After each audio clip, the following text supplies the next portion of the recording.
I'm Krista West of Avlea Folk Embroidery, and here's another FlossTube. This is going to be FlossTube number 3, and today I thought I would focus on books and tools, kind of like the support staff of embroidery. I thought that'd be helpful to talk about, and it's come up in some of the comments, and different people have asked me, like, what do I do? And I thought, let's talk about that today, because that can be kind of fun.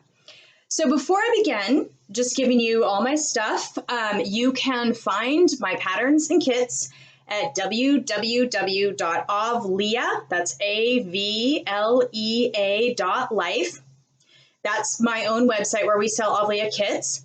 My kits are also sold on Etsy at my Avlea Folk Embroidery shop and through local needlework shops across the US. So places like Stitch Modern or Sassy Jack Stitchery or 1884 Stitchery. Thank you, shops. So that's where you can find all of my stuff. You can also subscribe to me on YouTube, and that is super, super helpful to me, especially, like I've mentioned, in these kind of economic uncertain times. It's very helpful to build my subscribership up, and I'm really, really close to having my 1,000 subscribers. So if you can share this video, if you enjoy it and can share it with someone, that's a huge help to me. Let's see, is that all my stuff? Oh, Instagram.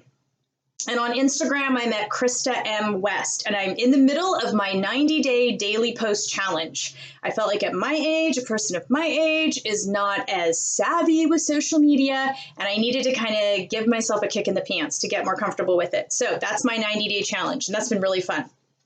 So let's talk a little bit. I thought let's start by just talking about what I carry in my embroidery work bag. Now, that's a good jumping off point. I like to keep my embroidery work bag pretty pared down because I like to be able to move my embroidery to various places. Like, for example, my daughter's in tennis camp this week. And when it's my turn to go and like pick up all the kids, I like to go and sit in a lawn chair and work on my embroidery while they're in tennis camp. And so I like to be able to have my kit kind of small and ready to go.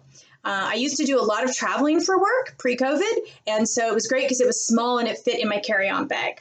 So first things first, my bag is just a very, very simple drawstring bag. I basically just make a little simple drawstring bag. I do like to finish it with French seams, those of you sewing people out there that are curious. But I just make a simple bag with a casing and then self-fabric tie that I just loop through. That way I can just very easily, you know, it's lightweight, I can pop it over my shoulder, I can pop it in a bag. And I just change these out every so often. I've got like a ton of these that are around the shop that I've made over the years. I try to make these in a fabric, though, that makes me really happy. And so this is what I'll actually splurge on Liberty of London cottons for. Because, you know, hey, I pull out this bag like every day of my life. And when I look at it, I want it to make me happy. So I don't just use any old fabric. I try to use something that really, really is beautiful. And Liberty of London fabrics, too, just have such an amazing feel in the hand. They're cotton lawns. They are really pricey, but you can sometimes get like a fat quarter or buy a half yard. But these are what I tend to use my Liberty cottons for, is to do a work bag. And I change them out maybe every 6 months or so, just for the fun of it. So that's my basic bag.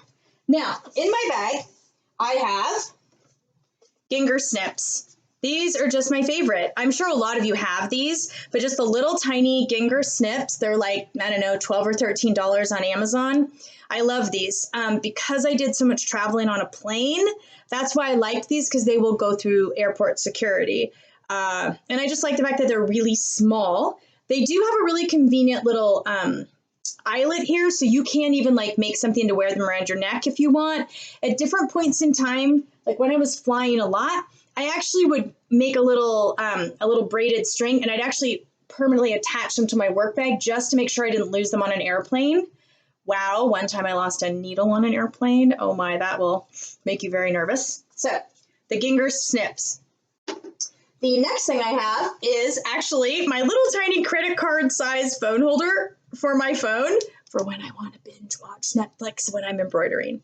I don't let myself do that too often because I know that reading is better for me. So usually I am listening to an audiobook with my Bose headphone speakers. Again, because I traveled so much, I have the noise canceling ones, and the Bose are just like the very best.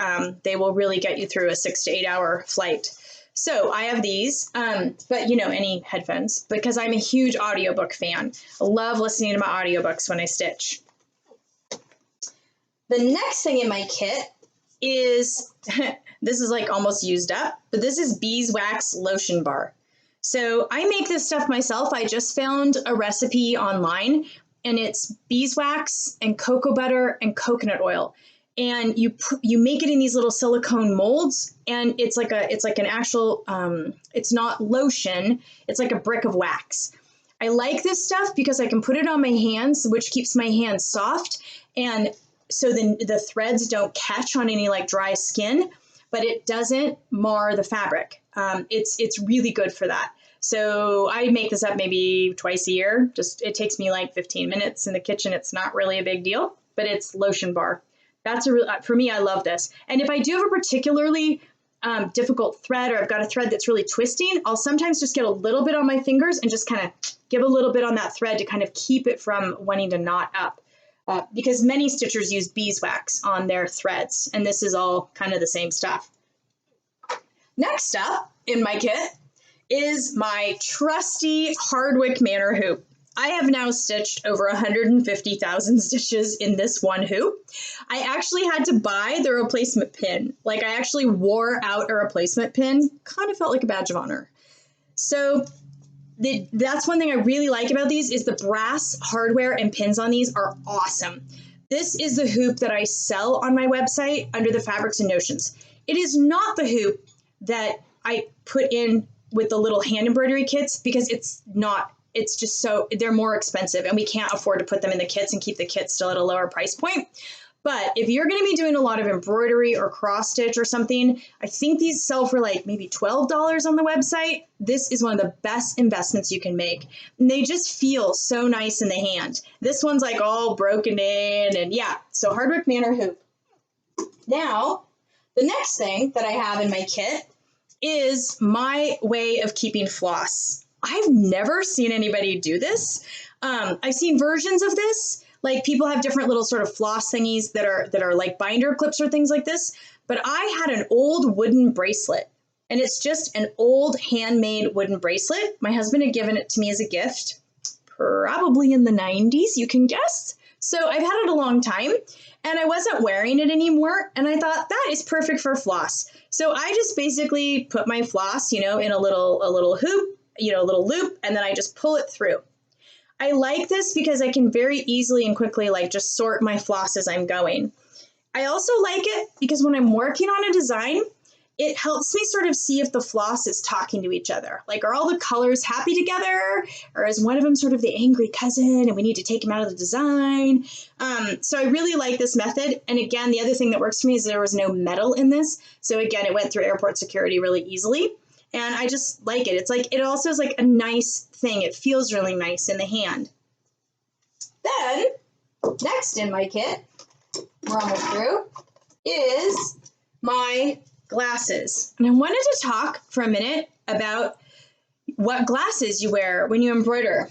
I don't actually know, I wear glasses to work on my computer, and when I'm actually cutting out things, I have to wear just regular glasses.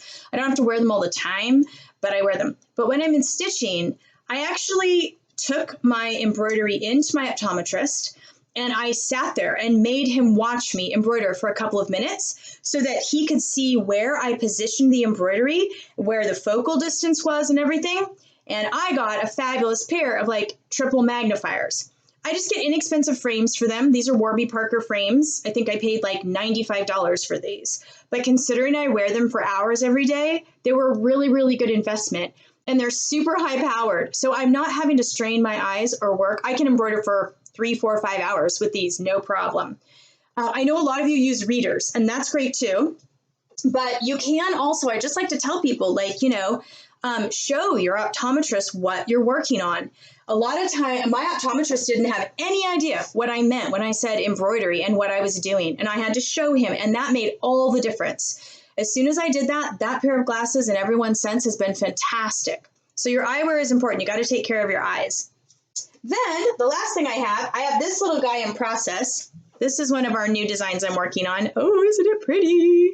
And I really love the colors. On this one, I'm kind of I'm mixing around the colors, and I'm shifting out the sort of very typical brighter corally red that's used a lot in Greek embroideries, and I'm switching it out for a garnet color, just for something different. But I have my new little needle minders. Aren't they pretty? Okay, so that's my new little Avlea needle minder. It's our little Avlea graphic, which is actually a little floral graphic out of a Byzantine illuminated manuscript, probably around, I think, 12th, 13th century.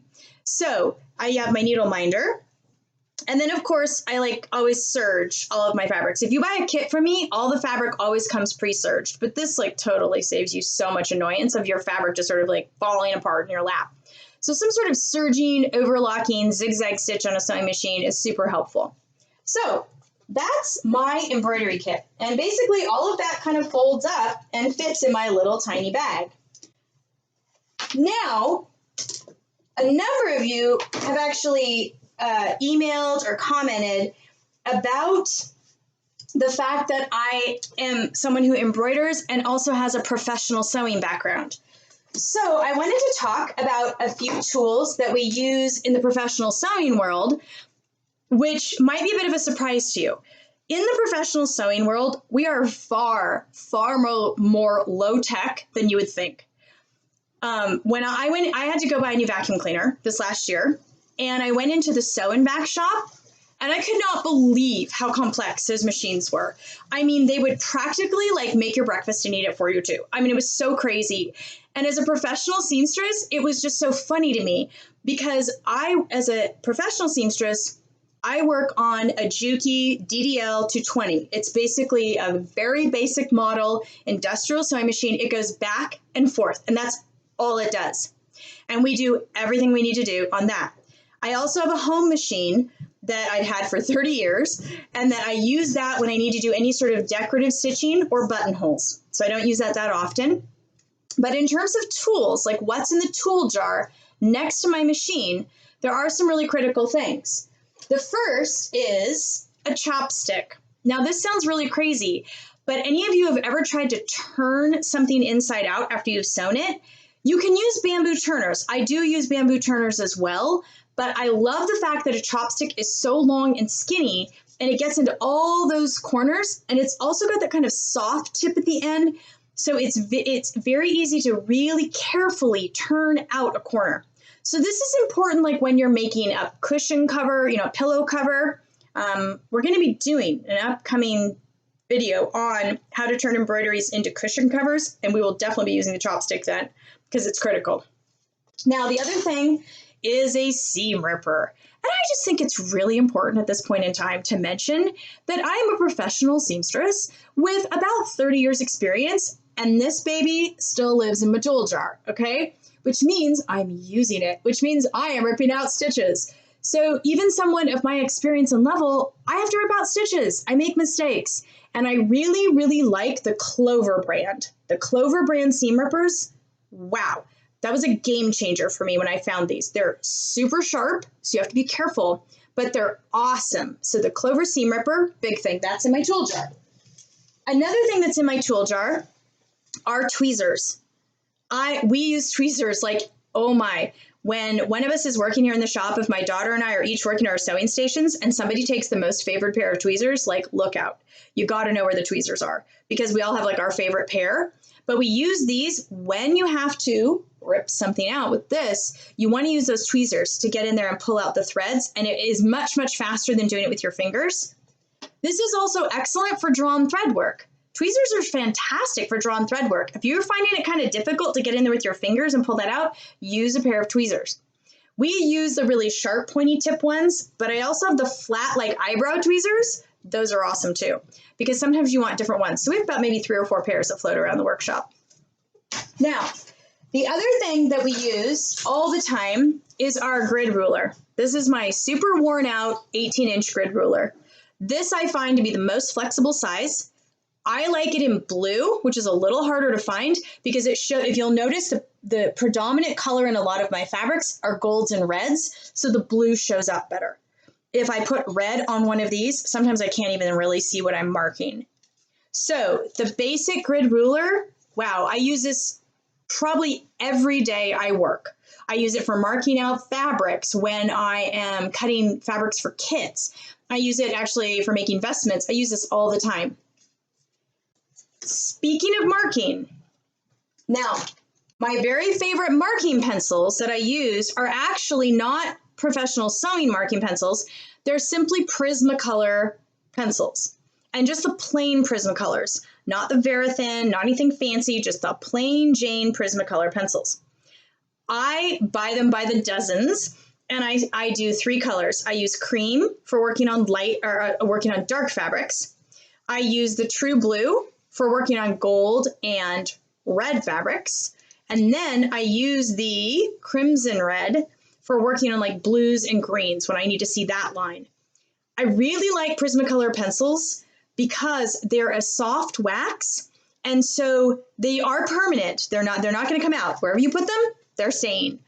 But they do not create a bias drag on the fabric, which means they're not going to take your fabric out of true because that lead is nice and soft. So I love these. I've used these for years, and these are definitely in my toolkit. We also use them when we are marking buttonholes. So we'll take and put the pencil in straight down like this and twist it like this to mark for a buttonhole position or a pocket position. Boop, boop, boop, boop, like that, boop, like that. I also, if you are using a marking pencil to like trim your embroidery after you've embroidered it, the true blue is awesome for that. And I still will do that. Now, another few things that I use that are in my professional toolkit. As you can see, this is not a very big tool jar. I also use 5-inch snips, really high quality 5-inch snips are a big one. These little clips, these little clover clips, these are awesome. I use these all the time. In fact, when I'm cutting, I have an apron on and I have them stuck on my apron pocket. So they help me like clip, like when I'm cutting fabric for kits, I clip the name of the kit to the top piece of fabric, and like that way when I take it over to the serger, I don't get confused over which kit I'm making at that point in time. I just use them all the time. I use them actually in pattern drafting quite a bit, but I love these little guys. These guys are awesome. I know a lot of you already like, there's a loyal following behind these little red clips, but they're fantastic. Then in terms of needles, I didn't really talk about needles much yet, but I'm a fan of John James. They're a good, classic, high-quality needle. That's what I decided to use in all of my kits, and it's what we use in the workshop for sewing buttons, and anytime we need a needle, we pretty much just keep a whole bunch of the different sizes of John James needles.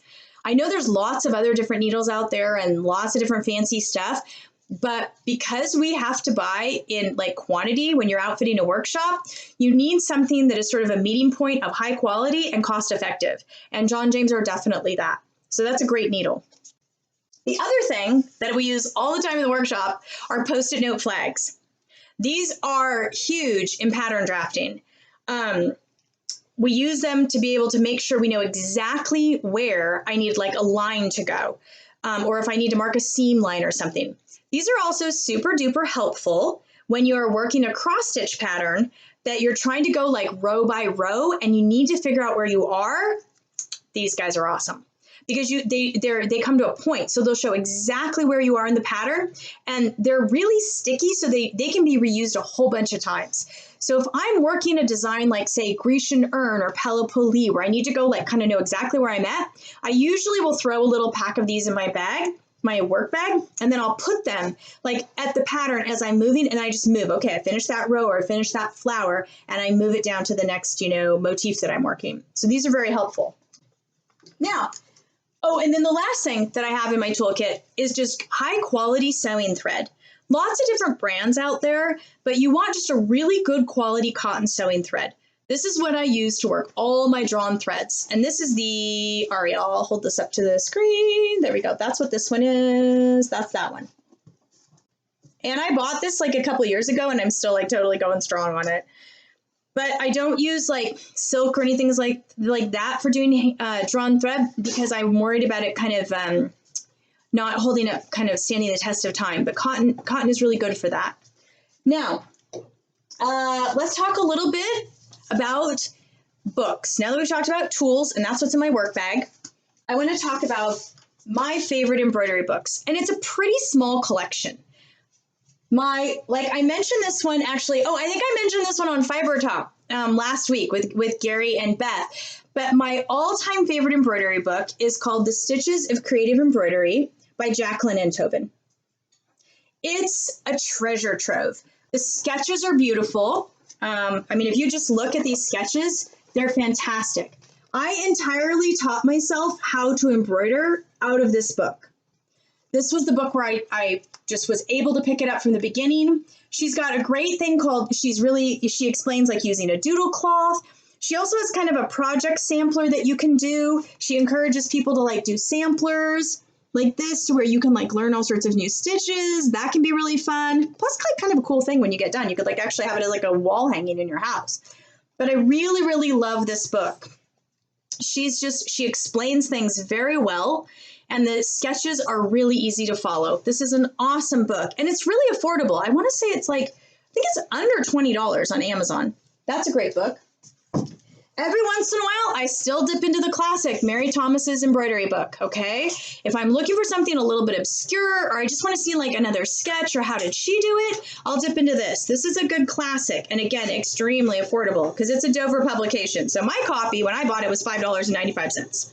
But this is one you can oftentimes find at thrift stores and things like that.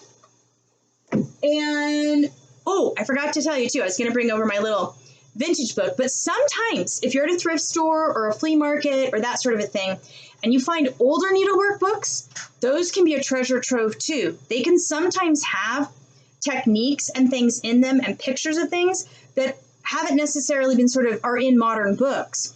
So when I was teaching myself how to do kind of needle lace to try to mimic the lace work done in Greece, I actually went to a little needlework book that I've got from 1928. And that was the only book in my library that had something about it that I was like, had a diagram and showed some stitches, and I could be like, oh, that's how you do it. Now, the real Bible that I love, and many of you I'm sure have already, but I really love it, is the Anchor Manual of Needlework. This is an amazing compendium of all different types of needlework, and it's really awesome to have around if you just love embroidery work and handwork, and you want to see just all different sorts of things. There's things on Renaissance lace. There's things on white work, knotted lace, tatting. Like there's all different sorts of things in here. Amazing photographs, from historic pieces.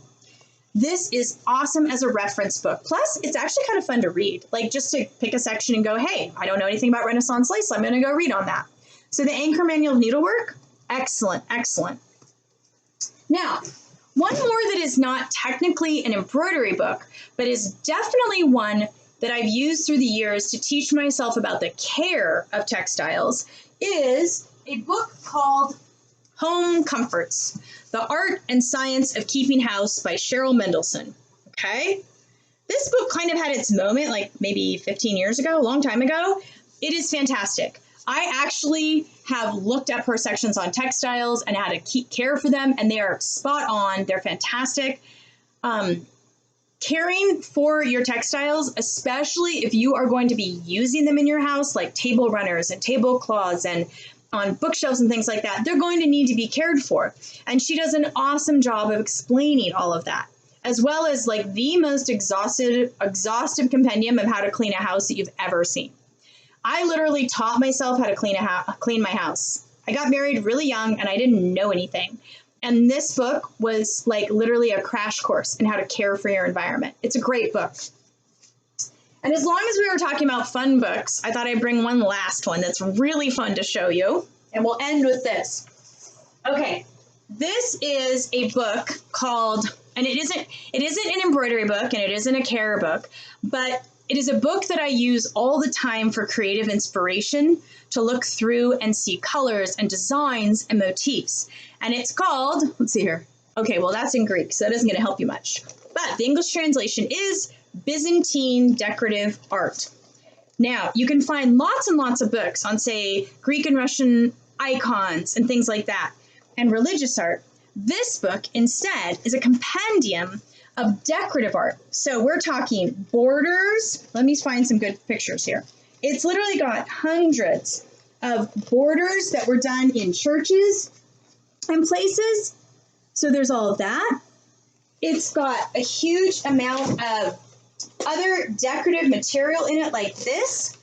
and it's just all decorative, chock full. The book is so heavy that actually like my suitcase got pulled out at like insecurity when I was trying to bring it home from Greece. Now, this is just an amazing book if you're interested, if you really like that kind of thing and you're interested in it. You can always email me. Every once in a while, I can get a few copies of that from Greece. It's not really sold anywhere here in the US that I know of.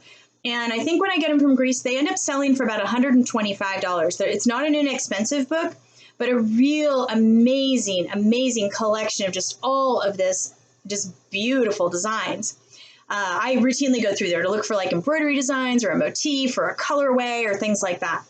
So, well, I hope that was kind of interesting today. It kind of surprised me that so many people were asking about like what tools do you use and that was such a feature, because I actually tend to be kind of low tech. And I think the takeaway from this, especially for those of you who are new stitchers, is you do not need a lot to begin embroidering. You kind of need a hoop and a needle and a little pair of scissors. At the basic level, that's really all you need. It's a very easy craft to get into. You can add other things, like I do have a Lowry work stand, which I didn't bring down here and show you. I have things like that. I have a lap stand. I have different things like that. But day after day, what I tend to come back to is just my 6-inch hoop and my simple setup, because I feel like that way embroidery kind of comes wherever I am in my life. And I love that part of it. I don't have to be like set up in a special place in my house or a special corner. It's portable and it goes with me where I go. So I want to thank you all for joining me today in this FlossTube number 3 from Avlea. And quick thing I have to tell you is this Thursday, I am the maker who is doing the takeover at Lovecraft's Instagram feed. So for anybody who's interested in that, you might want to pop over there. That's going to be kind of fun. We have been doing all the prep work for those slides and videos and stuff today, and that's really getting me excited about that. And then we just released last week the Avlea table runner pattern. The needle minders, the Avlea needle minders, just released yesterday. And then looking forward probably next week, because I'm just too excited to wait for August 1st, I'm going to be releasing the Thespiana's Anemone design. I'll probably do a FlossTube just on that one because it's a really cool design. So thank you so much for joining me. Again, I'm Krista West, and you can subscribe to me on YouTube. You can also follow me at Krista M. West on Instagram, and you can check out my website at www.avlea.life. Thank you so much and happy stitching!